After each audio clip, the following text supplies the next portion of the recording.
નમસ્કાર વિદ્યાર્થી મિત્રો, આજના લેક્ચરની અંદર આપણે ચર્ચા કરીશું FY BSc કેમેસ્ટ્રી સેમેસ્ટર 2ની અંદર સબ્જેક્ટ છે કેમેસ્ટ્રીનો અને એ કેમેસ્ટ્રીનો પેપર કોડ છે CCCH 201 બરાબર. અને 201ની અંદર કુલ તમારે 4 ચેપ્ટર છે અને આ જે 4 ચેપ્ટર છે એમાંથી ચોથા નંબરનું જે ચેપ્ટર છે એ તમે લોકોએ 101ની અંદર ભણેલું છે, જે જૂની બુક પ્રમાણે છે એ બરાબર. નવી બુકની અંદર તો તમારે હવે જે નવું ચેપ્ટર છે એની અંદર એ આવી ચૂક્યું હશે. તો અહીંયા આગળ તમારે કુલ 4 ચેપ્ટર છે. એમાંથી પહેલા નંબરનું જે ચેપ્ટર છે એની અંદર 2 ભાગ છે. એમાંથી પાર્ટ એ છે સવર્ગ સંયોજનો એટલે કે કોઓર્ડિનેશન કમ્પાઉન્ડ્સ, અને એનો બીજો ભાગ છે ચેપ્ટરનો એક્ટિનાઇડ્સ એટલે કે જે આપણે એક્ટિનાઇડ શ્રેણી છે આવર્ત કોષ્ટકની અંદર, તો એ એક્ટિનાઇડ શ્રેણીની અંદર આવતા જે તત્વો છે એ તત્વો વિશેનો આપણે ત્યાં આગળ અભ્યાસ કરીશું. એ ચેપ્ટર બહુ નાનું જ છે, પરંતુ આજના લેક્ચરની અંદર હવે આપણે ચર્ચા કરીશું યુનિટ 1નો જે પાર્ટ એ છે, એટલે કે એનું નામ છે સવર્ગ સંયોજનો એટલે કે કોઓર્ડિનેશન કમ્પાઉન્ડ્સ. તો વિદ્યાર્થી મિત્રો, આજના લેક્ચરની અંદર આપણે આ સવર્ગ સંયોજનો વિશે ચર્ચા કરીશું.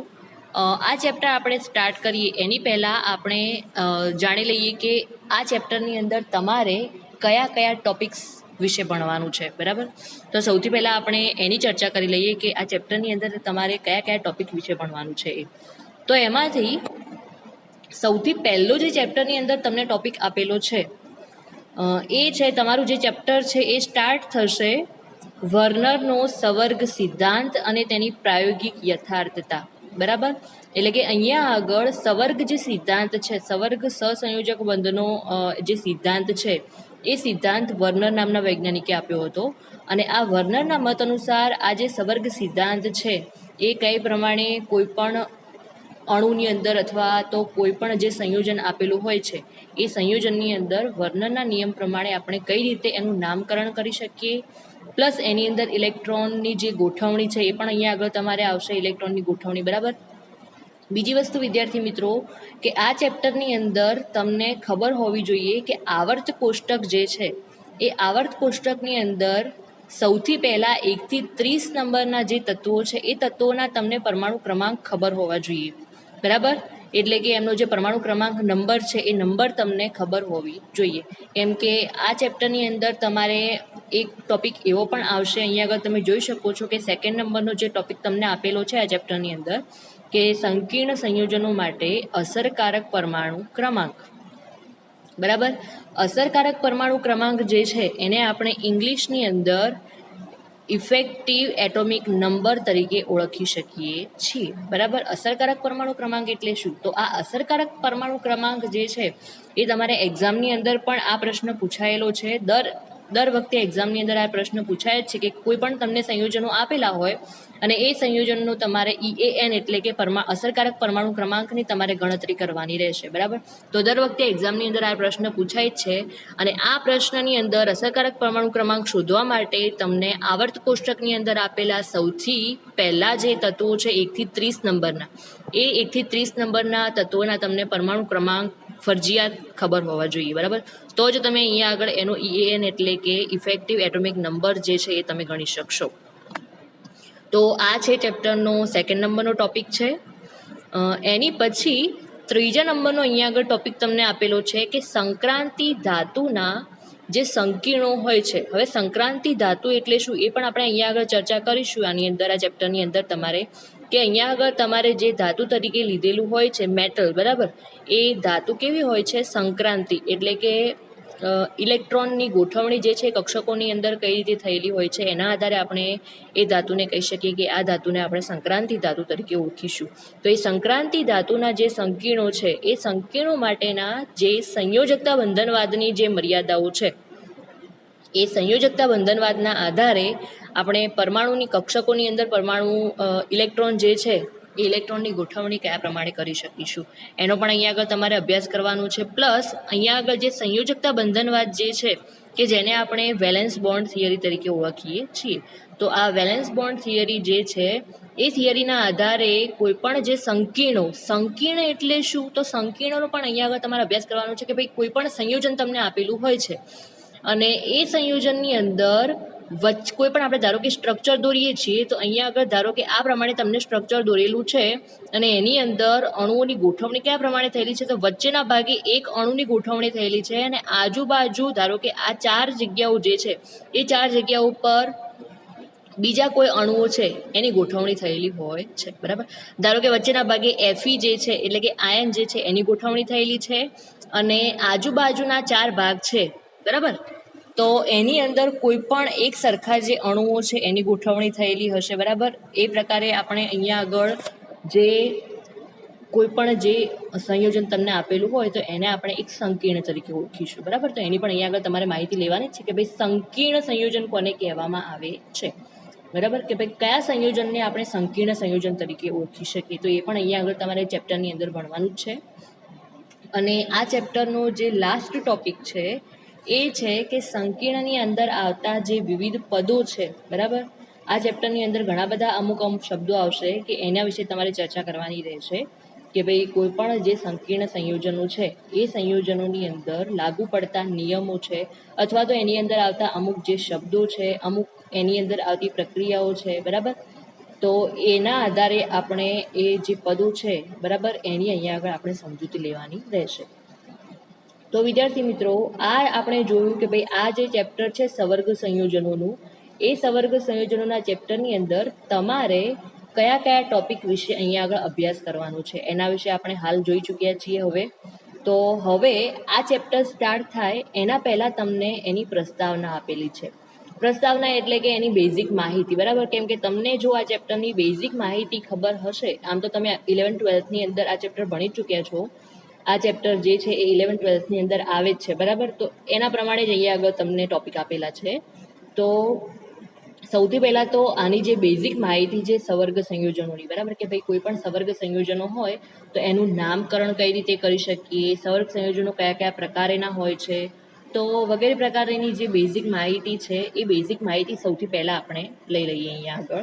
તો એની અંદર ચેપ્ટર સ્ટાર્ટ કરીએ એની પહેલાં આપણે જોઈ લઈએ કે આ જે સવર્ગ સંયોજનો છે એ સવર્ગ સંયોજનોને આપણે યોગશીલ અથવા તો આણ્વીય સંયોજનો તરીકે પણ ઓળખીએ છીએ, બરાબર. સૌથી પહેલાં તો જોઈએ કે ભાઈ યોગશીલ એટલે શું. તો યોગશીલ એટલે કે એડિશનલ રિએક્શન. તમે લોકોએ સેમેસ્ટર 1ની અંદર હવે ભણી ચૂક્યા છો તમે આ પ્રક્રિયા, બરાબર, કે ભાઈ કાર્બનિક જે પ્રક્રિયાઓ છે 4 પ્રકારેની, એમાંથી એક પ્રક્રિયા છે યોગશીલ પ્રક્રિયા. કાર્બનિક જે 4 પ્રક્રિયાઓ છે એમાંથી એક પ્રક્રિયા છે યોગશીલ પ્રક્રિયા એટલે કે એડિશન રિએક્શન. તો આ એડિશન રિએક્શન એટલે શું એ તો તમને હવે ખબર છે કે ભાઈ કોઈ પણ સંયોજન જે છે એને આપણે યોગશીલ કઈ રીતે કહી શકીએ. તો એની અંદર નવા કોઈ અણુ જે છે એ નવા કોઈ અણુનું એડિશન થયું હોય તો એને આપણે એડિશન રિએક્શન તરીકે ઓળખી શકીશું અથવા તો એને યોગશીલ સંયોજન તરીકે ઓળખી શકીશું, બરાબર. તો કોઈ પણ 2 અથવા તો તેથી વધુ જે ક્ષાર આપેલા હોય છે, હવે ક્ષાર એટલે શું એ પણ તમને હવે ખબર જ છે, બરાબર. તો 2 અથવા તો વધુ જે ક્ષાર આપેલા હોય છે એ ક્ષારને જ્યારે જલીય દ્રાવણોની અંદર આપણે રાખવામાં આવે, એને જલીય દ્રાવણની અંદર એટલે કે કોઈ પણ પ્રવાહીની અંદર જ્યારે એને રાખવામાં આવે છે ત્યારે એની અંદર બંને જે કોઈ પણ 2 આપણે જે ક્ષાર લીધા છે એ બંને ક્ષારોને મિશ્ર કરી અને એનું શું કરવામાં આવે છે, બાષ્પીભવન કરવામાં આવે છે, એટલે કે એને ગરમ કરવામાં આવે છે. ગરમ કરી અને જ્યારે એનું બાષ્પીભવન કરવામાં આવે છે ત્યારે આપણને જે સ્ફટિક મળે છે એ સ્ફટિકને આપણે યોગશીલ અથવા તો આણ્વીય સંયોજન તરીકે ઓળખીશું. અને આ પ્રકારેના જે યોગશીલ સંયોજનો છે એ યોગશીલ સંયોજનો કુલ 2 પ્રકારેના છે અને એના 2 પ્રકારો કયા છે તો એમાંથી એક છે દ્વિક્ષાર, એક છે એની અંદર છે દ્વિક્ષાર એટલે કે ડબલ સોલ્ટ અને બીજો છે સવર્ગ સંયોજનો, બરાબર. હવે આવ્યો છે ચેપ્ટરનું નામ, બરાબર. તમારા ચેપ્ટરનું નામ આ જ છે સવર્ગ સંયોજનો. તો આ પ્રકારના જે યોગશીલ જે સંયોજનો હોય છે, બરાબર, એના 2 પ્રકારો હોય છે. તો એક છે દ્વિક્ષાર અને બીજું છે સવર્ગ સંયોજનો. તો આ પ્રકારે અહીંયા આગળ આપણને 2 પ્રકારના સંયોજનો મળે છે જેમાંથી આ જે દ્વિક્ષાર છે એનો અહીંયા આગળ આપણે આ ચેપ્ટરની અંદર કોઈ પણ પ્રકારનો ઉલ્લેખ કરેલો નથી. આ ચેપ્ટરની અંદર તમારે શું ભણવાનું છે, ફક્ત આ જે સવર્ગ સંયોજનો એટલે શું અને એ સવર્ગ સંયોજનો વિશેની આપણે અહીંયા આગળ ચર્ચા કરવાની છે, એના વિશેનો અહીંયા આગળ આપણે અભ્યાસ કરવાનો છે. તો દ્વિક્ષાર એટલે શું એ આપણે અહીંયા આગળ એની ચર્ચા નથી કરવાની, બરાબર, કેમ કે આ ચેપ્ટરનું નામ છે સવર્ગ સંયોજનો. તો સવર્ગ સંયોજનો એટલે શું, અથવા તો એને તમે સંકીર્ણ સંયોજનો તરીકે પણ ઓળખી શકો છો, બરાબર. એને સંકીર્ણ સંયોજનો કહો તો પણ ચાલે, એને સવર્ગ સંયોજનો કહો તો પણ ચાલે. તો આ સવર્ગ અથવા તો જે સંકીર્ણ સંયોજનો છે એટલે કે કોઓર્ડિનેશન અથવા તો કોમ્પ્લેક્સ જે કમ્પાઉન્ડ્સ છે, બરાબર, એના વિશે આપણે હવે ચર્ચા કરીએ કે ભાઈ એનો મતલબ શું. તો સૌથી પહેલાં તો એની આપણે વ્યાખ્યા જોઈ લઈએ કે સવર્ગ અથવા તો સંકીર્ણ જે સંયોજનો છે એની વ્યાખ્યા શું આવે છે. હવે ચેપ્ટર આવ્યું છે, બરાબર. મેં તમને કહ્યું હતું કે ભાઈ અહીંયા આગળ આપણને એના વિશે પણ વ્યાખ્યા આવશે કે સંકીર્ણ સંયોજનો એટલે શું અથવા તો સવર્ગ સંયોજનો એટલે શું. તો એની વ્યાખ્યા કંઈક આ પ્રમાણે આવશે કે સ્વતંત્ર રીતે, અહીંયા આગળ તમે જોઈ શકો છો કે સ્વતંત્ર રીતે અસ્તિત્વ ધરાવતા બે કે તેથી વધુ જે સાદા સંયોજનો હોય છે ને એ સાદા સંયોજનો એટલે શું, તો કે એને આપણે ક્ષાર તરીકે ઓળખીશું. તો બે કે તેથી વધુ જે સાદા ક્ષારો હોય છે એ ક્ષારોનું જે જોડાણ થાય છે અને એ જોડાણથી અલગ જ ગુણધર્મોવાળા જે સંયોજનો બને છે એને આપણે શું કહીશું, સંકીર્ણ સંયોજનો અથવા તો સવર્ગ સંયોજનો તરીકે ઓળખીશું. તો આની વ્યાખ્યા જે છે એ બહુ જ સિમ્પલ જ છે કે ભાઈ અહીંયા આગળ શું થાય છે, સવર્ગ અથવા તો સંકીર્ણ સંયોજનો એટલે શું, તો કે અલગ અલગ પ્રકારનું અસ્તિત્વ ધરાવતા હોય, બરાબર. કોઈ પણ બે અલગ અલગ પ્રકારના અસ્તિત્વ ધરાવતા અણુઓ જે છે અથવા તો ક્ષાર જે છે એ ક્ષારોને એકબીજા સાથે શું કરવામાં આવશે, મિશ્ર કરવામાં આવશે. અને એને મિશ્ર કરવામાં આવે તો એના આધારે જે આપણને નિપજની અંદર જે પ્રોડક્ટ મળે છે, બરાબર, તો નિપજની અંદર જે આપણને સંયોજન મળે છે એ સંયોજનનો ગુણધર્મ કેવો હોય છે, પેલા જે બે આપણે જે મિક્સ કર્યા, બરાબર, અહીંયા આગળ ધારો કે 1+2 આ જે બે ક્ષાર છે એને મિશ્ર કરી અને અહીંયા આગળ આપણને જે નવું જે સંયોજન મળશે એ તો આ સંયોજનનો જે ગુણધર્મ છે એ પહેલા અને બીજો જે સંયોજન છે એ બંને કરતાં કેવું હશે, અલગ જ હશે. તો અહીંયા આગળ જે નવા ગુણધર્મવાળું આપણને જે સંયોજન મળે છે એને આપણે શું કહીશું, સંકીર્ણ સંયોજન અથવા તો સવર્ગ સંયોજન તરીકે ઓળખીશું. તો આ થઈ સંકીર્ણ સંયોજન અથવા તો સવર્ગ સંયોજનની વ્યાખ્યા. હવે ફોર એક્ઝામ્પલ આપણે એની અંદર એક ઉદાહરણ જોઈ લઈએ કે ભાઈ દાખલા તરીકે તમને બે કોઈ પણ સાદા ક્ષાર આપેલા છે કે જેમાંથી એક છે FeCN2 એટલે કે જેને આપણે કહીશું ફેરસ સાયનાઇડ, અને બીજું છે ક્ષાર KCN એટલે કે પોટેશિયમ સાયનાઇડ છે, બરાબર. આ બંને એક સાદા સોલ્ટ છે, સિમ્પલ સોલ્ટ છે. તો આ બંને જે સાદા ક્ષારો છે એ બંનેને એકબીજા સાથે શું કરવામાં આવશે, એકબીજાની વચ્ચે પ્રક્રિયા કરાવવામાં આવશે, એટલે કે એકબીજાને મિશ્ર કરવામાં આવશે.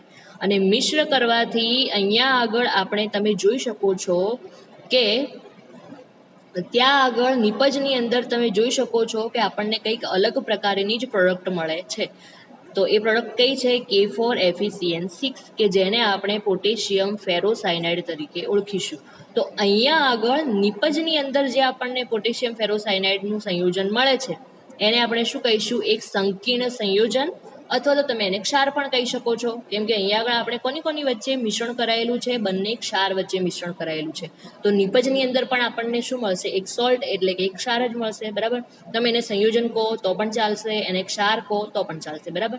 તો અહીંયા આગળ આપણે એક્ઝામ્પલ લઈને જોયું છે કે ભાઈ બંને સ્વતંત્ર રીતે અલગ અલગ જે અસ્તિત્વ ધરાવતા જે બે ક્ષાર છે, સાદા ક્ષારો, એ અહીંયા આગળ આપણે કયા લીધા છે, એક તો છે FeCN2 ફેરસ સાયનાઇડ અને બીજો આપણે લીધો છે KCN એટલે કે પોટેશિયમ સાયનાઇડ, બરાબર. આ બંને વચ્ચે જો મિશ્રણ કરાવવામાં આવે એટલે કે આ બંનેનું જો એકબીજા સાથે પ્રક્રિયા કરાવવામાં આવે તો નિપજની અંદર આપણને શું પ્રાપ્ત થશે, પોટેશિયમ ફેરોસાયનાઇડ એટલે કે K4FeCN6 નામનું આપણને સંકીર્ણ સંયોજન આપણને પ્રાપ્ત થાય છે. તો અહીંયા આગળ આપણને જે નિપજમાં પ્રાપ્ત થાય છે એને આપણે સંકીર્ણ સંયોજન તરીકે ઓળખીશું, બરાબર. બીજી વસ્તુ છે વિદ્યાર્થી મિત્રો કે આ જે સવર્ગ સંયોજન આપણને નિપજમાં પ્રાપ્ત થયું છે એ સવર્ગ સંયોજનોના ગુણધર્મ કેવા હશે, આ બંને કરતાં તદ્દન કેવા હશે, અલગ હશે. બંને કરતાં સાવ અલગ જ ગુણધર્મ હશે એના.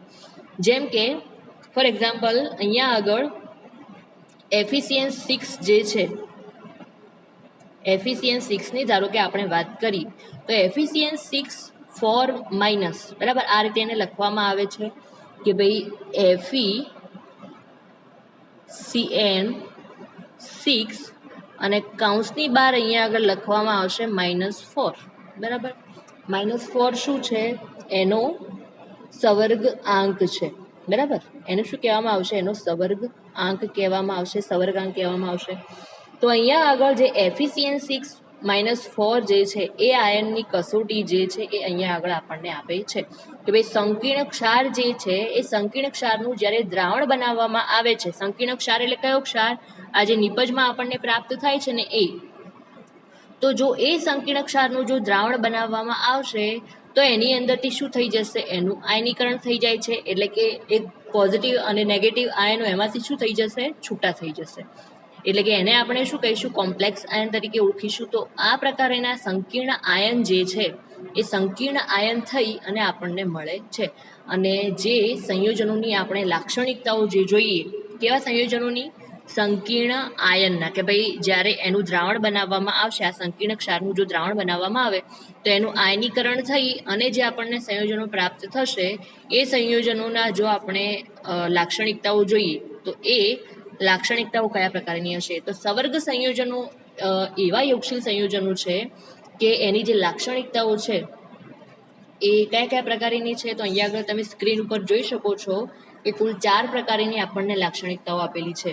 તો એમાંથી પહેલા પ્રકારની જે લાક્ષણિકતા છે એ અહીંયા આગળ તમે જોઈ શકો છો કે આ સંયોજનો જે છે એ પોતાની ઘન, અહીંયા તમને બુકની અંદર તમે અહીંયા આગળ જોઈ શકશો તો તમને ધન વંચાશે, બરાબર. ત્યાં આગળ ધન નહીં આવે, ત્યાં આગળ આવશે ઘન, એટલે કે સોલિડ ફોર્મની અંદર.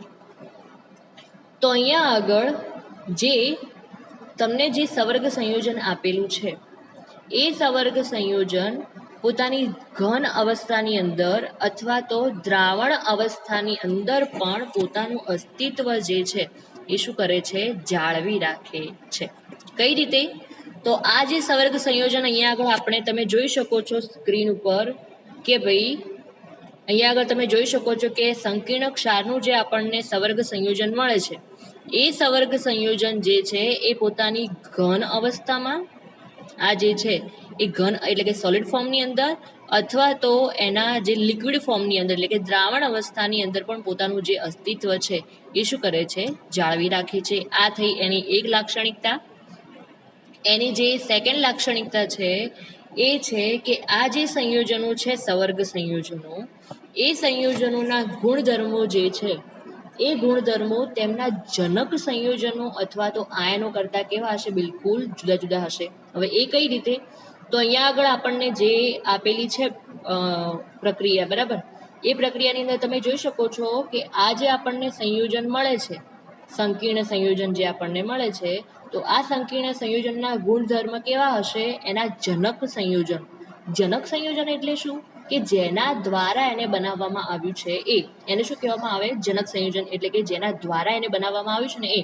તો કોના દ્વારા આપણે બનાવ્યું હતું? આ બંનેની દ્વારા આપણે આ સંયોજન નિપજની અંદર જે આપણને સંયોજન મળે છે સવર્ગ સંયોજન એને બનાવેલું છે, બરોબર. તો અહીંયા આગળ જનક સંયોજનો જે છે એ સંયોજનો અથવા તો આયનો કરતાં આ નિપજની અંદર આપણને જે સવર્ગ સંયોજનો મળે છે એ સંયોજનોના ગુણધર્મ કેવા હશે?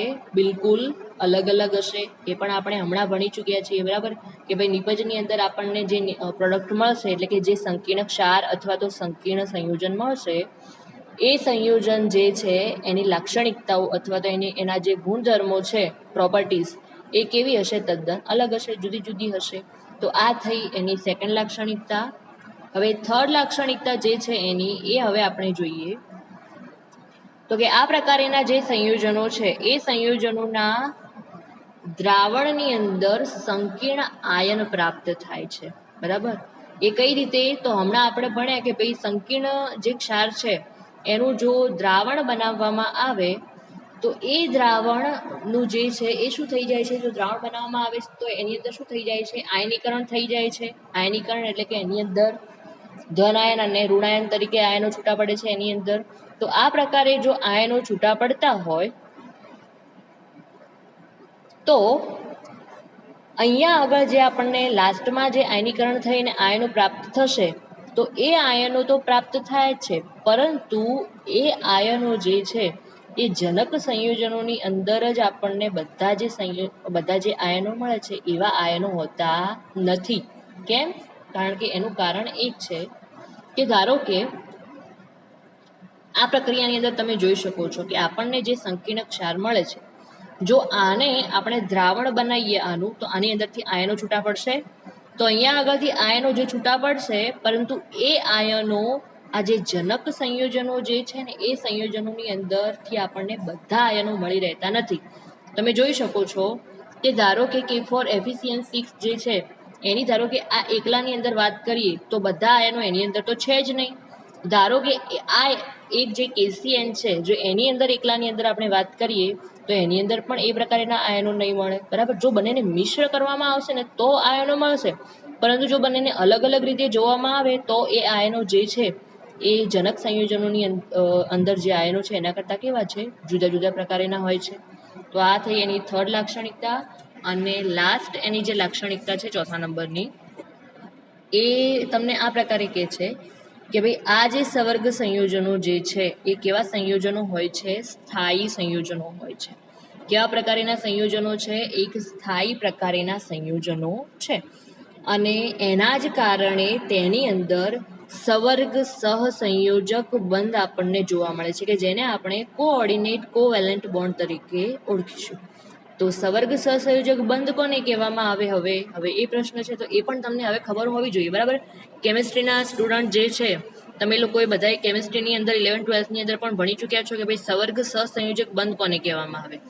ધારો કે આપણે NaClની વાત કરીએ, કોઈ પણ એક આપણે સંયોજનની વાત કરીએ, સંયોજન તો નહીં પણ અહીંયા આગળ આપણે એક કોઈ પણની વાત કરી લઈએ. ધારો કે NaCl છે, તો આ NaCl જે છે, હવે આની અંદર Na એટલે સોડિયમ અને ક્લોરાઇડ, Cl એટલે કે ક્લોરાઇડ, બરાબર. આ બંનેની વચ્ચે જો બંધ બનેલો, આ બંનેની વચ્ચે એક બંધ છે, તો આ બંધ કયા પ્રકારે બનેલો હશે? તો કે અહીંયા આગળ ઇલેક્ટ્રોનની ભાગીદારી થઈને બંધ બનેલો હશે, કે ભાઈ Na જે છે એ પણ પોતાના ઇલેક્ટ્રોનનું દાન કરશે બંધ બનાવવાની અંદર, અને ક્લોરીન જે છે એ ક્લોરીન પણ બંધ બનાવવાની અંદર અહીંયા આગળ પોતાના ઇલેક્ટ્રોનનું દાન કરશે. તો આ પ્રકારે ઇલેક્ટ્રોનની ભાગીદારી થઈ અને જે બંધ બનાવવામાં આવે છે, બરાબર, બે અણુઓની વચ્ચે, તો એ પ્રકારના બંધને આપણે શું કહીશું? સવર્ગ સહસંયોજક બંધ, એટલે કે કોઓર્ડિનેટ કોવેલેન્ટ બોન્ડ તરીકે ઓળખીશું. તો વિદ્યાર્થી મિત્રો, આ થયા એના 4 જે લાક્ષણિકતાઓ છે કે ભાઈ કોઈ પણ જે સંકીર્ણ સંયોજન છે અથવા તો સવર્ગ સંયોજન છે, એ સવર્ગ સંયોજન અથવા તો સંકીર્ણ સંયોજનની જે લાક્ષણિકતાઓ છે એ લાક્ષણિકતાઓ કયા કયા પ્રકારની છે એ આપણે અહીંયા આગળ ચર્ચા કરી. હવે ફોર એક્ઝામ્પલ અહીંયા આગળ આપણે ઉદાહરણ લઈએ કે ધારો કે અહીંયા આગળ તમને કોઈ બે તમને અલગ અલગ પ્રકારના સોલ્ટ આપેલા છે, એટલે કે બંને સાદા ક્ષાર તમને અલગ અલગ પ્રકારના આપેલા છે, જેમાંથી એક છે NiCN2, એક છે NiCN2 કે જેને આપણે શું કહીશું? નિકલ સાયનાઇડ તરીકે ઓળખીશું. અને બીજો અહીંયા આગળ ક્ષાર છે KCN. હવે KCN એટલે શું? પોટેશિયમ સાયનાઇડ, બરાબર. આ જે બંને સાદા ક્ષાર છે એ બંનેને એકબીજા સાથે મિશ્ર કરવામાં આવશે, તો નિપજની અંદર આપણને જે સંકીર્ણ સંયોજન મળશે એ કંઈક આ પ્રકારેનું હશે. K2 અહીંયા આગળ આવશે NiCN4, બરાબર. આ પ્રકારેની આપણને નિપજ મળશે. તો અહીંયા આગળ હવે તમે જોઈ શકો છો કે બે સાદા ક્ષાર જે છે એ બે સાદા ક્ષારની વચ્ચે પ્રક્રિયા કરાઈ, એટલે કે બંનેનું જોડાણ કરાયું, તો અહીંયા આગળ નિપજની અંદર આપણને શું પ્રાપ્ત થશે? એક સંકીર્ણ સંયોજન અથવા તો સવર્ગ સંયોજન અહીંયા આગળ આપણને પ્રાપ્ત થાય છે. બીજી વસ્તુ અહીંયા આગળ KCNની અંદર આપણે પ્રક્રિયાને સંતુલિત કરવા માટે આગળ શું મૂકેલા છે? 2 મૂકેલા છે. કેમ? કારણ કે પ્રક્રિયા સંતુલિત કરવા માટે, બરોબર. ત્યાં આગળ 2 મૂકેલા છે. તો અહીંયા આગળ જે તમે જોઈ શકો છો કે જેમાંથી આ પહેલા નંબરનું જે સંયોજન છે, સાદો ક્ષાર જે છે એ સફેદ કલરનું હોય છે, નિકલ સાયનાઇડ, બરાબર. તો એ સફેદ કલર રંગનો જે NiCl2 જે છે એનું દ્રાવણ જે છે એની અંદર કેસિયન એટલે કે પોટેશિયમ સાયનાઇડ જે છે એનું દ્રાવણ ઉમેરવામાં આવે છે તો છેલ્લે આપણને નિપજની અંદર નારંગી લાલ રંગનો એટલે સહેજ ઓરેન્જ પડતો કલર હોય ને એ ટાઈપનું એ કલરનું આપણને દ્રાવણ જોવા મળે છે, જે પ્રક્રિયાની અંદર તમે જોઈ ચૂકો છો. બરાબર, જોઈ શકો છો અહીંયા આગળ. તો આ જે સંયોજન છે એ એક સંકીર્ણ સંયોજન છે. જે આપણને અહીંયા આગળ પ્રાપ્ત થાય છે એ શું છે? એક સંકીર્ણ સંયોજન છે. અને દ્રાવણ અવસ્થાની અંદર જો એને લાવવામાં આવશે તો તમને હવે ખબર જ છે કે કોઈ પણ સંકીર્ણ સંયોજન જે છે જો એનું દ્રાવણ બનાવવામાં આવે તો એની અંદર શું થઈ જશે? આયનીકરણ થઈ જશે. અને જો આયનીકરણ થશે તો અહીંયાથી જે NiCN4 જે છે એ સંકીર્ણ જે છે એ સંકીર્ણ આયનના સ્વરૂપમાં ત્યાંથી શું થશે? અલગ થશે. પરંતુ અહીંયા આગળ જે નિકલ આપણને પ્રાપ્ત થાય છે એ નિકલ +2ની અંદર આપણને મળે છે કે નથી મળતો એ આપણે નક્કી કરી શકતા નથી. એ સંપૂર્ણ કયા આયનના સ્વરૂપમાં ત્યાંથી આપણને મળશે? તો કે NiCN4 -2 ત્યાં શું છે? અહીંયા આગળથી કયો આયન ત્યાંથી મળશે આપણને? NiCN4 -2. જે -2 જે છે એ શું છે? એનો સવર્ગાંક છે. સંપૂર્ણ જે સંયોજન લખેલું છે ને, આયન લખેલો છે ને, એ આયનનો શું છે? એ સવર્ગાંક છે. બરોબર. તો આ પ્રકારનો આપણને સંકીર્ણ આયન મળે છે. અને બીજી રીતે આપણે જો જોઈએ તો એની અંદર અહીંયા આગળ જે NiCl2 જે છે એ કયા ફોર્મની અંદર? કે ધારો કે NiCl2નું જે દ્રાવણ હોય, બીજું અહીંયા આગળ આપણે એક્ઝામ્પલ લીધું છે, આ એક્ઝામ્પલ અહીંયા આગળ પૂર્ણ થાય છે. એના સિવાયનું જો આપણે એક્ઝામ્પલની વાત કરીએ વિદ્યાર્થી મિત્રો, કે ભાઈ NiCl2 એટલે કે નિકલ ક્લોરાઇડ જે છે એ નિકલ ક્લોરાઇડની અંદર જો NH3 ઉમેરવામાં આવે એટલે કે એમોનિયા, શું ઉમેરવામાં આવશે? NH3. જો એમોનિયા ઉમેરવામાં આવે તો અહીંયા આગળ આપણને પ્રોડક્ટની અંદર કયા રંગનું? તો કે લીલા રંગનું આપણને એક સવર્ગ સંયોજન મળે છે. અને એ કયું મળશે? તો એ છે NiNH3 6 અને બીજો છે અહીંયા આગળ Cl2. આ પ્રકારેનું આપણને એક સવર્ગ સંયોજન પ્રાપ્ત થશે. બરાબર. અને આ જે લીલા રંગનું દ્રાવણ છે એ લીલા રંગનું દ્રાવણ બનવાના કારણે સંપૂર્ણ જે દ્રાવણ છે એ સંપૂર્ણ બીજી વસ્તુ છે અહીંયા આગળ વિદ્યાર્થી મિત્રો, સોરી, લીલા રંગનું નહીં, પરંતુ અહીંયા આગળ જે NiCl2 જે છે એ NiCl2 નો રંગ કેવો હશે? લીલો રંગ હશે. બરાબર. તો એ લીલા રંગના દ્રાવણની અંદર NH3 એટલે કે એમોનિયા જો ઉમેરવામાં આવે તો નિપજની અંદર આપણને ઘેરા જાંબલી રંગનો અહીંયા આગળ એક સંકીર્ણ સવર્ગ સંયોજન મળે છે, સંકીર્ણ સંયોજન મળે છે, જે અહીંયા આગળ સ્ક્રીન ઉપર જે નિપજમાં દર્શાવેલું છે એ પ્રમાણે તમે જોઈ શકો છો. બીજી વસ્તુ કે અહીંયા આગળ જો એનું આયનીકરણ કરવામાં આવે, ને આયનીકરણ ક્યારે થશે? કે જ્યારે એનું દ્રાવણ બનાવવામાં આવશે. કે જો આનું દ્રાવણ બનાવવામાં આવે તો આયનીકરણ તો થશે જ એની અંદર. બરોબર, દ્રાવણ જ બનાવેલું છે તો એની અંદર આયનીકરણ તો થશે જ. તો અહીંયા આગળ જે એક સંકીર્ણ આયન જે છે એ આપણને કયા પ્રકારે પ્રાપ્ત થશે? તો એક જે સંકીર્ણ આપણને આયન પ્રાપ્ત થશે એ આપણને કંઈક આ પ્રકારનું પ્રાપ્ત થશે. Ni એટલે કે નિકલ NH3 6 અને એનો સવર્ગ આંક છે +2. બરાબર. આ પ્રકારનો આપણને એક સંકીર્ણ આયન પ્રાપ્ત થશે. તો આ રીતે વિદ્યાર્થી મિત્રો સંકીર્ણ આયન જે છે એ સંકીર્ણ આયન એ વિદ્યુત વિભાજન એટલે કે વિદ્યુત વીજભાર જે આપેલો હોય છે એ વિદ્યુત વીજભાર ધરાવતો એક પ્રક્રિયક છે. બરાબર, એક અણુ છે કે જેની અંદર એક ધાતુ આયન તથા એકથી વધુ તટસ્થ અણુ અહીંયા આગળ તમે જોઈ શકો છો કે આ પ્રકારનું આપણને જે સંકીર્ણ આયન મળે છે, આ સંકીર્ણ આયન જે આપણને મળે છે એ સંકીર્ણ આયનની ઉપર તમે એનો સવર્ગાંક પણ જોઈ શકો છો. બીજી વસ્તુ કે એની સાથે એક ધાતુ આયન જોડાયેલો છે. એક ધાતુ આયન અહીંયા આગળ કોણ છે? તો કે Ni છે, એટલે કે નિકલ છે. નિકલ જે છે એ એક ધાતુની જેમ વર્તે છે અહીંયા આગળ, એક મેટલની જેમ. બરાબર. તો આ જે સંકીર્ણ આયન છે એની અંદર એક ધાતુ આયન છે તથા એક કરતાં વધારે અહીંયા આગળ તટસ્થ અણુઓ અથવા તો ઋણ આયનોના સંયોજન અહીંયા આગળ પ્રાપ્ત થાય છે. અને એ કયા છે? આ NH3 જે છે તમે જોઈ શકો છો કે NH3 કેટલા છે? અહીંયા આગળ 6 છે. એમોનિયાના કેટલા અણુ છે? અહીંયા આગળ 6 છે. એને આપણે તટસ્થ અણુ કહીએ. તો આ પ્રકારનું જે સંકીર્ણ આયન છે એ સંકીર્ણ આયનની અંદર એક આપણને ધાતુ આયન પ્રાપ્ત થાય છે અને એક કરતાં વધુ એની અંદર શું આપણને પ્રાપ્ત થાય છે? તટસ્થ અણુ આપણને પ્રાપ્ત થાય છે. તો જેનું દ્રાવણ જે છે, આની જો દ્રાવણ અવસ્થાની અંદર આપણે વાત કરીએ તો દ્રાવણ અવસ્થાની અંદર એનું એક અલગ અસ્તિત્વ હોય છે. જેમ કે Fe6-4 જે છે, તો આ કયું છે? તો અહીંયા આગળ તમે જોઈ ચૂક્યા છો કે અહીંયા આગળ આપણે જે એક્ઝામ્પલ લીધું હતું કે ભાઈ ફેરસ સાયનાઇડ અને પોટેશિયમ સાયનાઇડ વચ્ચે જો એકબીજાની સાથે એને મિશ્ર કરવામાં આવે તો આપણને નિપજની અંદર શું પ્રાપ્ત થશે? પોટેશિયમ ફેરોસાયનાઇડ પ્રાપ્ત થશે. અને જો એને દ્રાવણ ફોર્મની અંદર લાવવામાં, એટલે કે જો એનું દ્રાવણ બનાવવામાં આવે, આ જે સંકીર્ણ ક્ષાર આપણને પ્રાપ્ત થાય છે, જો એનું દ્રાવણ બનાવવામાં આવે તો આમાંથી આપણને એક સંકીર્ણ આયન મળતો હતો. અને એ સંકીર્ણ આયન કયો હતો? FeCN6-4. કયો હતો? FeCN6-4. આ પ્રકારનો આપણને સંકીર્ણ આયન પ્રાપ્ત થતો હતો. તો અહીંયા આગળ જે Fe જે છે એટલે એ Fe+2 ફોર્મની અંદર મધ્યસ્થ ધાતુ આયન છે.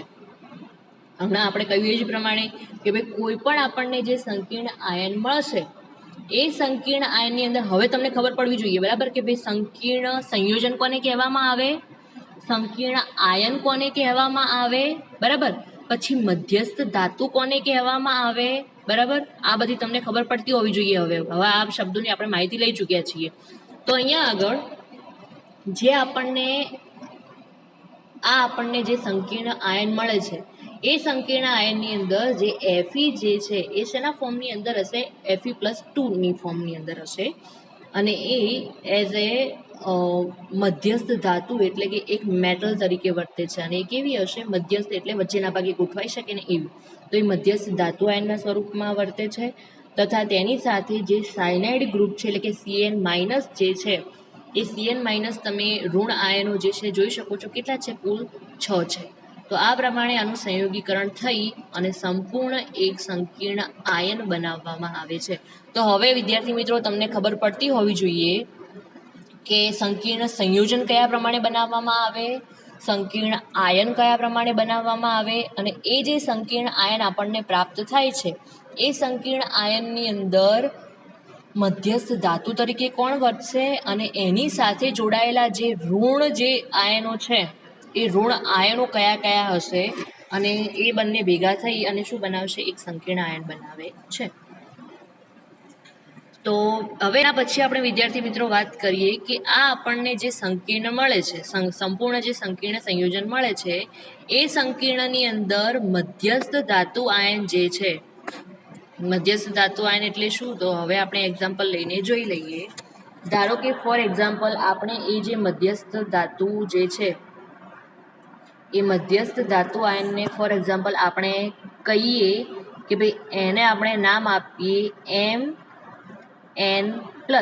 આ સ્મોલ n પ્લસ જે લખ્યું છે ને એ શું છે? એનો સવર્ગાંક છે, બરાબર. હમણાં આપણે કહ્યું જ પ્રમાણે કે ભાઈ Fe જે છે એ મધ્યસ્થ ધાતુ આયન જે છે, પરંતુ એનો સવર્ગાંક કેટલો છે? Fe+2 છે, બરાબર. તો કોઈ પણ મેટલ જે હોય છે ને ધાતુ આયન, એ ધાતુ આયનની ઉપર આપણે એનું સવર્ગાંક દર્શાવવાનું હોય છે. તો અહીંયા આગળ મધ્યસ્થ ધાતુ આયન જે છે એને આપણે Mn+2ના ફોર્મની અંદર દર્શાવીશું, પ્લસ એની સાથે સંયોગીકરણ કરતો એક કોઈ પણ આપણે ઋણ આયનોની વાત કરીએ અથવા તો તટસ્થ અણુઓની વાત કરીએ, બરાબર, કે જે આયનને શું કરશે? ઇલેક્ટ્રોન યુગ્મનું દાન કરી શકશે. કોઈ પણ આયન જે ધાતુ આયન જે છે ને, આ જે અહીંયા આગળ મેં દર્શાવેલા છે ને XL, એ શું કરશે?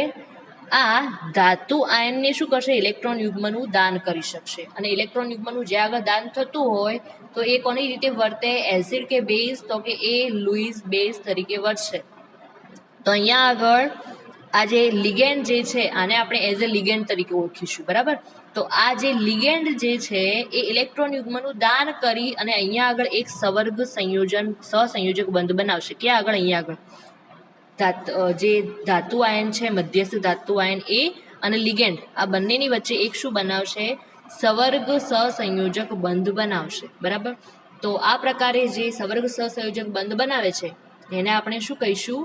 એક લિગેન્ડ તરીકે ઓળખીશું. હવે વિદ્યાર્થી મિત્રો તમને ખબર પડતી હોવી જોઈએ, કેમ કે આ મધ્યસ્થ ધાતુ આયન પછી લિગેન્ડ છે, આ બધા શબ્દો આ ચેપ્ટરની અંદર તમારે આવવાના છે.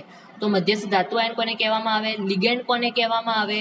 તો અહીંયા આગળ મધ્યસ્થ ધાતુ આયન જે છે, હવે તમને ખબર છે કે લિગેન્ડ જે છે એ કોના તરીકે વર્તશે? લુઈસ બેઝ તરીકે વર્તશે, કેમ કે એ શું કરશે? ઇલેક્ટ્રોન યુગ્મનું દાન કરશે. તો અહીંયા આગળ એ કોને દાન કરશે? મધ્યસ્થ ધાતુ આયનને. તો જે ધાતુ આયન છે એ કોના તરીકે વર્તશે? એઝ એ એસિડ તરીકે વર્તશે. બરાબર, એસિડ તરીકે વર્તશે. અને અહીંયા આગળ હવે તમે જોઈ શકો છો કે મધ્યસ્થ ધાતુ આયન અને જે લિગેન્ડ છે એ એકબીજા સાથે જોડાઈ, એટલે કે સવર્ગ સહસંયોજક બંધથી જોડાઈ અને આપણને શું બનાવશે? એક સંકીર્ણ આયન બનાવે છે. કયા પ્રમાણે? અહીંયા આગળ જોઈ શકો છો, આ બંને ભેગા થઈ અને આપણને અહીંયા શું મળશે? MLX જે શું છે? લિગેન્ડ છે. બરાબર. અને સંપૂર્ણ અહીંયા આગળ જે N+ કરીને આપણે દર્શાવીશું ને એને આપણે શું કહીશું? એનો સવર્ગાંક. સંપૂર્ણ જે સંકીર્ણ આયન છે એ સંકીર્ણ આયનનો આપણે શું કહીશું? એનો સવર્ગાંક તરીકે ઓળખીશું. તો વિદ્યાર્થી મિત્રો, અહીંયા આગળ આપણે હાલ શું ચર્ચા કરી કે ભાઈ કોઈ પણ જે સંકીર્ણ તમને આપેલું હોય અને એ સંકીર્ણની અંદર જે મધ્યસ્થ ધાતુ આયન તમને આપેલું હોય, તો એ ધાતુ આયનની સાથે સંયોગીકરણ કરતા જે ઋણ આયનો હોય છે એ ઋણ આયનો ધાતુ આયનને શું કરશે? ઇલેક્ટ્રોન યુગ્મનું દાન કરી અને વચ્ચેના ભાગે એક સવર્ગ સહસંયોજક બંધ બનાવે છે. અને તેમને શું કહેવામાં આવે છે? આને એક લિગેન્ડ તરીકે ઓળખવામાં આવે છે. અને લાસ્ટમાં આપણને શું મળશે? ત્યાં આગળ એક નિપજની અંદર આપણને શું મળશે? સંપૂર્ણ સંકીર્ણ આયન આપણને પ્રાપ્ત થાય છે. તો આ સ્ક્રીન ઉપર જે મેં અહીંયા આગળ તમને દર્શાવ્યું છે એ તમારે યાદ રાખવાનું છે કે ભાઈ મધ્યસ્થ ધાતુ આયન કોને કહેવામાં આવશે, લિગેન્ડ કોને કહેવામાં આવશે અને સંકીર્ણ આયન કોને કહેવામાં આવશે. તો અહીંયા આગળ હવે વિદ્યાર્થી મિત્રો કે લિગેન્ડ જે છે, એટલે કે અહીંયા આગળ મેં દર્શાવ્યું એ જ પ્રમાણે કે આ જે લિગેન્ડ છે એ લિગેન્ડ ધાતુ આયન જે છે એ ધાતુ આયનની આસપાસ એવી વ્યવસ્થિત રીતે ગોઠવાશે. કઈ રીતે ગોઠવાશે? વ્યવસ્થિત રીતે ગોઠવાય અને જેથી એવી રીતે ગોઠવાશે કે એમની વચ્ચે, એટલે કે મેટલ એટલે કે ધાતુ અને લિગેન્ડની વચ્ચે ઓછામાં ઓછું અપાકર્ષણ રહે. બરાબર, વધુમાં વધુ પ્રમાણમાં આકર્ષણ થઈ શકે એ પ્રમાણે એની આજુબાજુ ગોઠવાશે. એ પણ હું તમને હમણાં સમજાવું કે કઈ રીતે ગોઠવાય છે એ. બીજી વસ્તુ છે કે ધાતુ આયનની આસપાસ જ્યારે લિગેન્ડો ગોઠવાય છે તો આ લિગેન્ડો દ્વારા જેટલા સવર્ગ સહસંયોજક બંધ બને છે, સવર્ગ સહસંયોજક બંધ, હવે આને હું સાફ કરું છું કે ભાઈ હવે આપણે નવું એક એક્ઝામ્પલ ધારો કે લઈ લઈએ કે ભાઈ એની અંદર ધાતુ આયનની સાથે લિગેન્ડ જે છે એ કયા પ્રમાણે ગોઠવાઈ શકશે. ફોર એક્ઝામ્પલ આપણે એક સંકીર્ણ આયન લઈએ અને એ સંકીર્ણ આયન છે FeCN6-3. બરોબર. તો અહીંયા આગળ આ જે ધાતુ આયન છે, અહીંયા આગળ હવે ધાતુ આયન તરીકે કોણ વર્તશે? Fe, જેનો સવર્ગાંક કેટલો છે? +2 છે. તો અહીંયા આગળ જે Fe જે છે, સોરી અહીંયા આગળ એનો સવર્ગાંક હશે +3. બરોબર. તો અહીંયા આગળ જે Fe છે એ એઝ એ મધ્યસ્થ ધાતુ આયન તરીકે વર્તશે. તો એને હું અહીંયા આગળ જો સ્ટ્રક્ચરની જેમ દર્શાવું તો એ આ પ્રમાણે દોરવામાં આવશે કે ભાઈ Fe જે છે +3ની ફોર્મની અંદર છે અને આ રીતે ગોઠવાશે. તો અહીંયા આગળ ધાતુ આયનની આસપાસ લિગેન્ડો જે છે એ લિગેન્ડો દ્વારા જેટલા સવર્ગ સહસંયોજક બંધ બને. હવે અહીંયા આગળ ધાતુ આયન આ છે, મધ્યસ્થ ધાતુ આયન, તો લિગેન્ડ કોણ છે? આ Cn- છે અને Cn- ના કેટલા લિગેન્ડ છે? કુલ 6 લિગેન્ડ છે. તો આ 6 લિગેન્ડ મધ્યસ્થ ધાતુ આયનની સાથે ગોઠવાશે. અને કયા પ્રકારે ગોઠવાશે? તો અહીંયા આગળ તમે જોઈ શકો છો. હવે 1, 2, 3, 4, 5 અને 6. આ પ્રકારે જે Cn- જે છે તો એ Cn- ના જે લિગેન્ડ છે એટલે કે ઋણ આયનો છે એ આ રીતે ગોઠવાય છે. તો એને આપણે કંઈક આ રીતે દર્શાવીશું, Cn- Cn માઇનસ આ બધા શું છે એક લિગેન્ડ છે બરાબર. કુલ કેટલા લિગેન્ડ જોડાયેલા છે ધાતુ મધ્યસ્થ ધાતુ આયનની સાથે 6 લિગેન્ડ જોડાયેલા છે.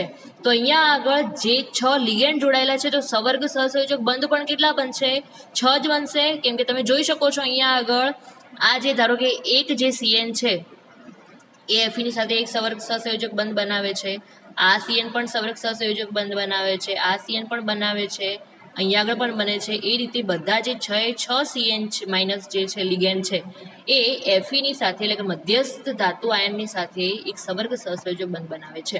તો ધાતુ આયનની આસપાસ જે લિગેન્ડો ગોઠવાયેલા છે અહીંયા આગળ તમે જોઈ શકો છો સ્ક્રીનની ઉપર કે મધ્યસ્થ જે ધાતુ આયન છે Fe+3 એ આયનની આસપાસ જે લિગેન્ડો ગોઠવાયેલા હોય છે તો એ લિગેન્ડો દ્વારા જેટલા પણ સવર્ગ સહસંયોજક બંધ બનતા હોય છે તો એ સંખ્યાને આપણે એ જે સંપૂર્ણ સંકીર્ણ આયન હોય છે એનો આપણે શું કહીશું સવર્ગાંક એટલે કે કોઓર્ડિનેશન નંબર તરીકે ઓળખીશું. અને બીજી વસ્તુ કે આ જે સવર્ગાંક છે એ સવર્ગાંકને આધારે આપણે એનું ભૌમિતિક આકાર એટલે કે એનું જે સ્ટ્રક્ચર છે એ સ્ટ્રક્ચર આપણે નક્કી કરી શકીએ છીએ. એ પણ તમારે હવે આ પાછળ આવશે જ કે ભાઈ કેટલો સવર્ગાંક છે તો કયા સંકીર્ણ આયનનો આટલો સવર્ગાંક છે તો એ સવર્ગાંકના આધારે આપણે એનું જે સ્ટ્રક્ચર છે એની જે ભૌમિતિક રચના છે એ આપણે કઈ રીતે નક્કી કરી શકીશું બરાબર. બીજી વસ્તુ વિદ્યાર્થી મિત્રો અહીંયા આગળ આપણે વાત કરીએ કે કોઈ પણ સંકીર્ણ આયન આપણને જે આપેલો હોય છે તો એ સંકીર્ણ આયન ઉપરનો જે વીજભાર હોય છે તો એ વીજભારનું જે પ્રમાણ છે બરાબર કે કોઈ પણ સંકીર્ણ આયન જે આપેલો અહીંયા આગળ તમે જોઈ શકો છો કે આ આપણને એક સંકીર્ણ આયન આપેલો છે FeCN6-3 તો એની ઉપર જે આપણને વીજભાર આપેલો છે કેટલો વીજભાર આપેલો છે તમે જોઈ શકો છો -3 આપેલો છે. તો એ વીજભારનું જે પ્રમાણ છે એ કોના સરવાળા બરાબર થવું જોઈએ તો કે મધ્યસ્થ ધાતુ જે છે મધ્યસ્થ ધાતુ એટલે કઈ તો કે મધ્યસ્થ ધાતુ આયન એટલે કે મધ્યસ્થ ધાતુ આયન એટલે કે Fe તો મધ્યસ્થ ધાતુ આયન તથા તેની સાથે જોડાયેલા જે લિગેન્ડો છે એ લિગેન્ડો ઉપર હાજર જે વીજભાર હોય છે એ વીજભારના સદિશ સરવાળા બરાબર હોય છે. અને એ કઈ રીતે તો અહીંયા આગળ હવે આપણે એનો સરવાળો કરીને જોઈ લઈએ કે ભાઈ આ જે સંપૂર્ણ જે આપણને સંકીર્ણ આયન જે મળે છે એની ઉપર જે આપણને વીજભાર આપેલો છે એ વીજભાર -3 જે તમને આપેલો છે એ શેના આધારે નક્કી કરેલો છે એ હવે આપણે જોઈ લઈએ. તો શેનો સરવાળો કરવામાં આવશે એક તો છે મધ્યસ્થ ધાતુ આયન તો એ મધ્યસ્થ ધાતુ આયન કઈ છે અહીંયા આગળ Fe એટલે કે આયન છે અને એની ઉપરનો વીજભાર કેટલો છે અહીંયા આગળ તમે જોઈ શકો છો કેટલો છે +3 છે. તો Fe નો ઉપરનો વીજભાર છે +3 પ્લસ અહીંયા આગળ બીજા કોનો સરવાળો કરવાનો છે તો કે એની સાથે જોડાયેલા જે લિગેન્ડ છે એ લિગેન્ડ ઉપર જે આપણને વીજભાર આપેલો છે એ તો લિગેન્ડ કેટલા છે 6 છે એટલે કે ઋણ આયન કેટલા છે કુલ 6 છે તો એનો વીજભાર કેટલો થશે -6 થશે. કેટલો થશે -6 થશે. તો અહીંયા આગળ હવે તમે જોઈ શકો છો કે આ બંનેનો જે સરવાળો છે એ બંનેનો સરવાળો આપણને કેટલો પ્રાપ્ત થશે તો +3 + -6 = કેટલા થશે -3 થશે. તો અહીંયા આગળ આપણને જે જવાબ પ્રાપ્ત થાય છે એ જવાબ શું છે સંપૂર્ણ જે સંકીર્ણ આયન છે એ સંકીર્ણ આયન ઉપર જે આપણને વીજભાર આપેલો છે -3 એ -3 વીજભાર આપણને કયા પ્રકારે પ્રાપ્ત થાય છે એ આપણે અહીંયા આગળ જોયું બરોબર. તો અહીંયા આગળ હાલ આપણે અહીંયા આગળ જે સ્ટ્રક્ચર મેં દર્શાવ્યું છે એ સ્ટ્રક્ચરની ઉપર કયો ચાર્જ દર્શાવવામાં આવશે કેટલો વીજભાર દર્શાવવામાં આવશે તો કે -3 વીજભાર ત્યાં આગળ દર્શાવવામાં આવશે. અને એ -3 વીજભાર કઈ રીતે આવે છે એ પણ આપણે જોઈ લીધું કે કોનો સરવાળો કરીને મળશે આપણને તો કે Fe એટલે કે મધ્યસ્થ ધાતુ આયન અને Cn એટલે કે જે લિગેન્ડ છે એ કેટલા લિગેન્ડ એની અંદર જોડાય છે એ બંનેનો સરવાળો કરી અને આપણને જે જવાબ મળે છે એ સંપૂર્ણ સંકીર્ણ આયનના ઉપરનો વીજભાર થશે બરાબર. તો વિદ્યાર્થી મિત્રો આજના લેક્ચરની અંદર આપણે જે ચર્ચા કરી છે એ ફક્ત બેઝિક માહિતી છે. હજુ સુધી એની બેઝિક માહિતીની અંદર સંકીર્ણ સંયોજનોનું નામકરણ આવશે બરાબર કે એનું સંકીર્ણ સંયોજનોનું જે નામકરણ છે એ આપણે કયા પ્રકારે આપી શકીશું તો એ નામકરણનો આપણે જે ટોપિક છે એ પૂર્ણ કરી અને પછી તમારે આ ચેપ્ટરનું જે સ્ટાર્ટિંગ છે એ સ્ટાર્ટિંગ અહીંયા આગળ આપણે સ્ટાર્ટ કરીશું. તો આજના લેક્ચરની અંદર બસ આપણે આટલું જ ચર્ચા કરીશું કે આજના લેક્ચરની અંદર આપણે જે સવર્ગ સહસંયોજનોની જે બેઝિક માહિતી છે એના વિશે અભ્યાસ કર્યો. હવે એના નામકરણનો જે ટોપિક છે એ હવે આપણે જોઈશું આના નેક્સ્ટ લેક્ચરની અંદર, બરાબર. તો એ નામકરણનો ટોપિક કયો છે તો કે સંકીર્ણ સંયોજનોનું જે નામકરણ છે એ કયા પ્રકારે આપણને મળશે, તો એની ચર્ચા આપણે હવે નેક્સ્ટ લેક્ચરમાં કરીશું, બરાબર. Thank you.